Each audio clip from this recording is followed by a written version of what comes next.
सबको पार लगाती है, बैठे इसमें बड़े भाव से मोक्ष महल ले जाती है। पंचेंद्रिय के दास बने जो कभी न संयम रख पाते, जब छोड़े उनके विषयों को तभी साधु सुख को पाते। बोले पंच परमेष्ठी भगवान की, 10 लक्षण पर्युषण महापर्व की, 16 कारण महापर्व की, संत श्रवणी आचार्य श्री विद्यासागर जी महामुनिराज की, वात्सल मूर्ति आचार्य ग्रंथ गुरुदेव श्री आर्य सागर जी महाराज की, आचार्य संघ की, उत्तम संयम धर्म की। पेज नंबर 19, पेज नंबर 19 है आगमन योग भाग 2, जिसमें हम मुनिचर्या का वर्णन कर रहे थे। मुनियों के जीवन में आने वाले दीक्षादि 6 काल कौन से होते। पहले तो दीक्षा होती, फिर शिक्षा होती, आत्म संस्कार होता, संलेखना होती, समाधि होती आदि। ये जो 6 काल हैं गणपोषण काल आदि, उसके अंतर्गत हम जान रहे थे कि संलेखना में जब संलेखना धारण करते हैं मुनिराज, तो काम भोगों की विषय वस्तुओं के सेवन से सबको तजते हैं। और क्या सोचते हैं उसके बारे में हमने कल सुना था कि अगर भूख प्यास की बाधा सताए तो क्या याद करना कि वे नरकों के दुख याद करना कि नरक में इतने भयानक दुख थे, उससे तो हम अभी सही हैं।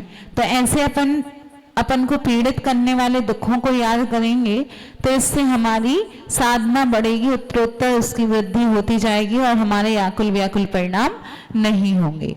इसके बाद अपन पढ़ रहे थे पेज नंबर 20 पे ना, 19 वाला ये पढ़ लिया था। आचार्य परमेष्ठी छपक के लिए सदोष आहार आदि से बचाकर शुद्ध परिणामों को धारण करने हेतु किस प्रकार उपदेश देते हैं, ये पढ़ने के बाद यहाँ पे पहुंचे थे प्रश्न क्रमांक 1417, पेज नंबर 20। लिखते हैं, आचार्य देव समाधि संलेखना के अंत काल में छपक को सावधानी बरतने हेतु एक उदाहरण देकर किस तरह सतर्कता का उपदेश अथवा संदेश देते हैं। जिन गुरु के पास जो शिष्य संलेखना धारण कर रहे हैं, वे गुरु उन छपक के लिए किस प्रकार सावधानी बरतने हेतु प्रेरित करते हैं कि तुम्हें क्या करना है और क्या नहीं करना, कैसा उपदेश देते हैं।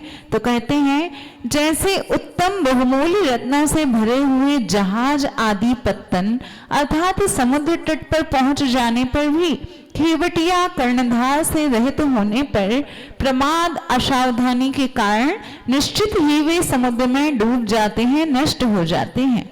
वैसे ही शपक रूपी नौकाएं भी सम्यक दर्शन, सम्यक ज्ञान, सम्यक चारित्र रूपी रत्नों से परिपूर्ण हो और उनके पास सिद्धि के समीप में ही रहने वाला संन्यास रूपी पत्तन हो, फिर भी निर्यापकाचार्य के बिना प्रमाद के कारण वे छपक रूपी नौकाएं संयम संसार समुद्र में डूब जाती हैं। अतः परिणामों की विशुद्धि में सावधानी एवं सतर्कता बरतनी चाहिए। कैसे समझ में आया कि जिस प्रकार नाव तो पूरी पार हो गई, एकदम छोर पे पहुंच गई कि अब वहां बस उतरना ही है, और खेवटिया ने उस नाव की डोर छोड़ दी कि अब उसने उससे रहित कर दिया, तो वो डगमगा जाएगी और संसार समुद्र में डूब जाएगी। ऐसे ही जीवन भर हमने व्रत नियम संयम सबका पालन किया, अणुव्रत महाव्रत को धारण किया, और ये सब करने के बाद अगर अंत समय हमें गुरु का पादमूल ना मिले, गुरु का सानिध्य ना मिले, गुरु का सानिध्य ठीक अगर कई मुनिराज, चूंकि एक मुनिराज के लिए सबसे ज्यादा से ज्यादा 48 मुनिराज सेवा करते संलेखना के काल में, कम से कम 2 से 3 मुनिराज और अधिक से अधिक 48 मुनिराज सेवा करते। तो अगर 1-2 मुनिराज ना मिले संबोधन के लिए, अंत समय अगर हमें ऐसा संबोधन ना मिले, पंच नमस्कार मंत्र का हम ध्यान ना कर पाए, तो जीवन भर का लिया हुआ व्रत नियम संयम सब कुछ वैसे ही डूब जाता, जैसे वह बिना कर्णधार के नाव डूब जाती, ऐसे ही हमारा जीवन भी पुनः संसार समुद्र में डूब जाता है। इसलिए अंत भला तो सब भला। इसलिए हम लोग बोलते हैं कि दिन रात मेरे स्वामी में भावना ये भाऊं, देहांत के समय में तुमको न भूल जाऊं। कि अंत भला तो सब भला होता है, इसलिए अंत समय हम ऐसे भावना भाएं कि ये भगवान हमारा संलेखना समाधि पूर्वक बहुत अच्छे से मनन हो, गुरुओं का सानिध्य मिले, मुनि यारिकाओं के हमें वचनों का संबोधन मिले, उसके माध्यम से ही हमारा संलेखना पूर्वक मनन होवे। तो ऐसे परिणामों की विशुद्धि, जिंदगी भर हम ऐसी भावना भाएंगे तो अंत समय ऐसी भावना आएगी। ये नहीं कि बस वहां पहुंच गए तब कहने लगे भगवान चाहिए भगवान चाहिए, तो अंत समय कुछ नहीं होता। अगर हम जीवन भर अपने परिणामों को विशुद्ध और निर्मल बनाते रहेंगे तो ये हैबिट आपकी बात तक भी काम आएगी। अगला प्रश्न है, आचार्य भगवान संन्यास काल में छपक के प्रयत्न एवं निर्यापकाचार्य की सावधानी के संबंध में क्या उपदेश देते हैं? संन्यास समाधि के इच्छुक साधु को प्रयत्न पूर्वक पूर्व संग से निर्मोही बन निर्यापकाचार्य की खोज करना चाहिए तथा उनका आश्रय लेकर अंतिम समय तक पूर्ण सावधानी रखना चाहिए। निर्यापकाचार्य के बिना छपक को मरण काल में वेदनादि के निमित्त से यदि किंचित भी प्रमाद आ जाता है तो छपक रत्नत्रय से च्युत होकर संसार समुद्र में डूब जाएगा, किंतु यदि निर्यापकाचार्य कुशल अप्रमादी होंगे तो वे सावधान करते रहेंगे। अतः एक साधु की संलेखना हेतु 48 मुनियों की आवश्यकता मानी गई है। आपको जो यहाँ वर्णन आ रहा है ना, ये शायद कहीं नहीं पढ़ा होगा आपने कि 48 मुनिराज एक छपक की सेवा करते हैं। तो आप कहोगे 48 की क्या आवश्यकता है, 2-4 भी कर सकते थे, लेकिन 48 मुनिराज के 48 कौन से वे कार्य होते हैं जो एक कोई करता दूसरा कार्य कोई करता, तो ऐसे 48 के 48 यहाँ पे गिनाए गए हैं। आगे आ रहा है अगले पेज में ही। वृद्धावस्था में 12 वर्ष की संलेखना धारण करने से पूर्व अगर आकस्मिक व्याधि, अग्नि, शत्रु, सिंह, व्याघ आदि की बाधा उत्पन्न हो जाने पर साधु किस तरह संक्षेप प्रत्याख्यान रूप संलेखना ग्रहण करता है? अगर हो सकता कि 12 वर्ष की संलेखना धारण नहीं करी, युवावस्था में ही ऐसी कोई बीमारी आ गई या बाढ़ आदि आ गई, पहले के काल में जंगलों में रहते थे, तो ऐसी कोई बाधा उपस्थित हो जाए तो वे अपना अंत किस प्रकार अच्छा करें, किस प्रकार वे समाधि धारण करें। चूंकि 12 वर्ष की संलेखना कही, लेकिन आकस्मिक अचानक ही कुछ उत्पन्न हो जाए तो वे कैसे अपने भावों को निर्मल बनाएं?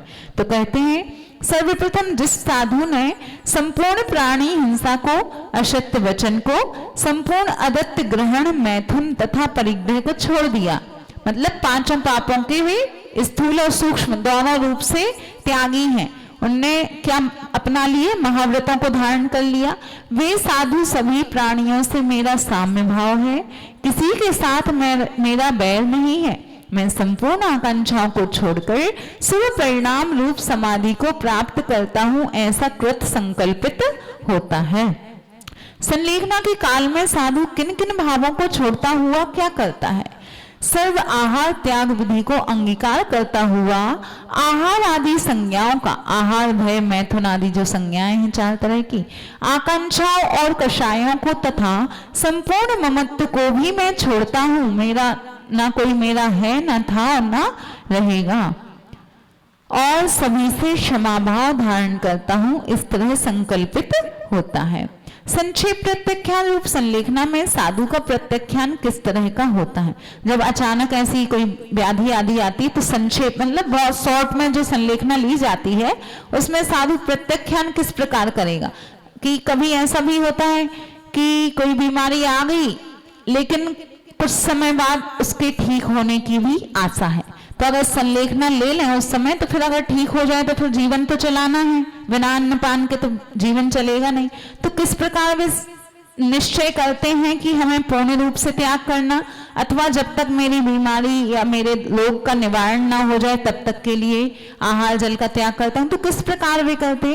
तो इस देश काल में उपसर्ग आदि के प्रसंग में क्या सोचते हैं वे कि यदि मेरा जीवन नहीं रहेगा तो मेरे द्वारा चतुर्विध आहार का त्याग है, और यदि उस देश काल में उपसर्ग आदि का निवारण हो जाने पर जीवन का अस्तित्व रहता है तो मैं आहार ग्रहण करूंगा। इस तरह जीवन पर संदेह होने पर संक्षेप प्रत्याख्यान किया जाता है। प्रत्याख्यान मतलब होता है त्याग। आप लोग देखते हैं गुरु अपने शिष्य से प्रत्याख्यान लेता है, चाहे आहार के बाद अथवा आहार चर्या से निकलने के पूर्व। महाराज जी लोग बोलते हैं अपने गुरु से प्रत्याख्यान मतलब कल तक के लिए आहार का त्याग। और जब मंदिर में आते हैं, जब आचार्य श्री आशीर्वाद देते तो उस समय वे लोग क्या बोलते हैं? अप्रत्याख्यान मतलब अब मैं आहार के लिए निकल रहा हूं। तो ये प्रत्याख्यान त्याग के रूप में ग्रहण करना चाहिए। जब अपने मरण का निश्चय हो जाता है तब साधु किस तरह कृत संकल्पित होता है?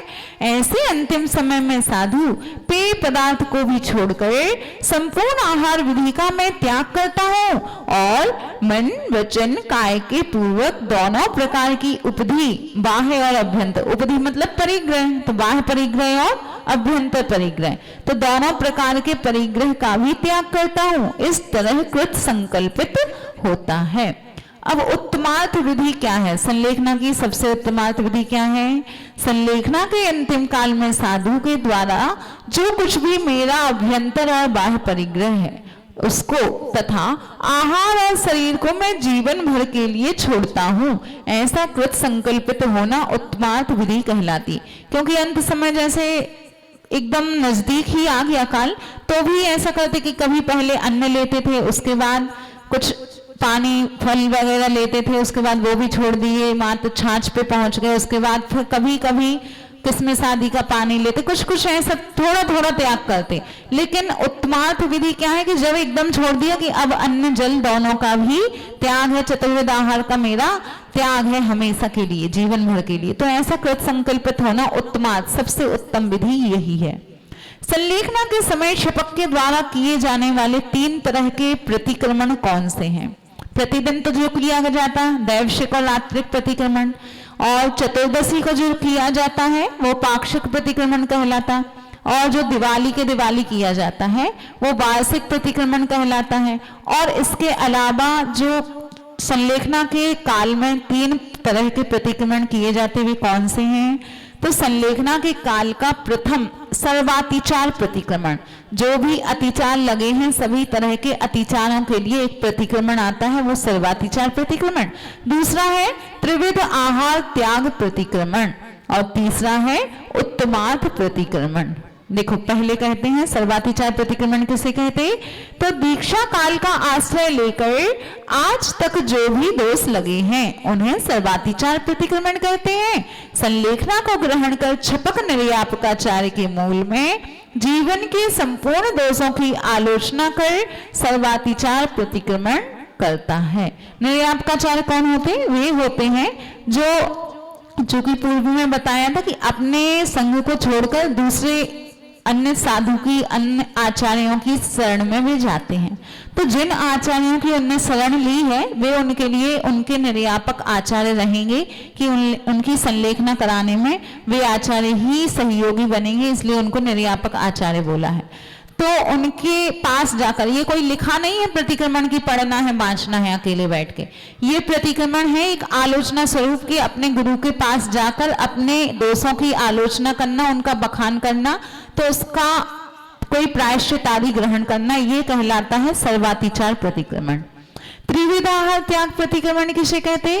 खाद्य अन्न आहार, स्वाद लड्डू आदि पकवान या इलायची आदि और ले रबड़ी खीर इत्यादि का संपूर्ण रूप से यावत जीवन त्याग करना त्रिविध आहार त्याग प्रतिक्रमण कहलाता है।